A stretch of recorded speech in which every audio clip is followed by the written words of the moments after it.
Здравейте хора, почваме втора част на пекарната. Колко видео направим? Мале, духа, много вятър.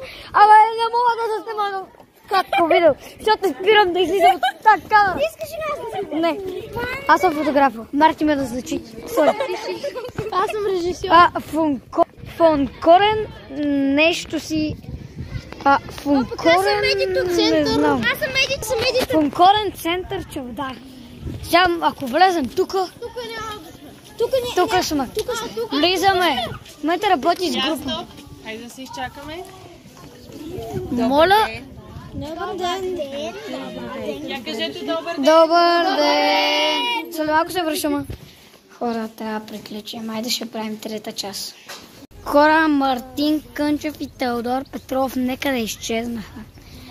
Тръгваме напреде. Теодор е мистично. Ето го с мен Крис Дриси. Колко по... Мистично извлечено. Да, отвлечено от някой. На кой здрасти, бе? На тебе, бе, пич. Аз съм до тебе. Ми не личи. Така личи ли? Личи ли, бе? Хора. Коко? Заедно? Ко правиш тук, бе? Ти? Да, заедно. Кажи здрасти, бебчо. Здрасти, бебчо. Искам да отмъстя. Ще поем видеото пак. Ще отмъстя на мама Митка. Абе, не бе, на мама Никол. Аз съм млад мъж. Никол. Не, беше Мартин. Ма беше Мартин. Тогава мама Пресяна отива да ти. Аз ще отмъстя. Тя ме е люлева. Ами ще те люле. Теодора ме люлева. О, мама Теди. Искам да си папа тя само един път. Мама Теодора. Какво мислите за бебето ви Калян, което е по-тежък от мен? С 1 килограм. Той не е моя бебе. Какво ми е? Защо сте го люляли, да не ви е гадже? Не.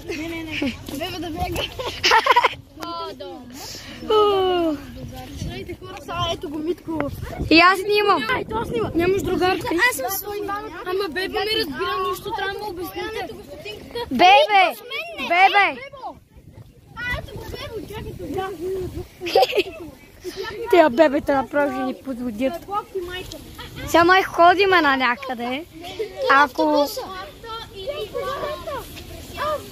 Ако стигнем в автобуса, меко казано, би трябва... Wi-Fi.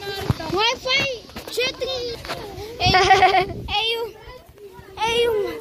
Сега ходиме на някъде. Ето ни цялата банда.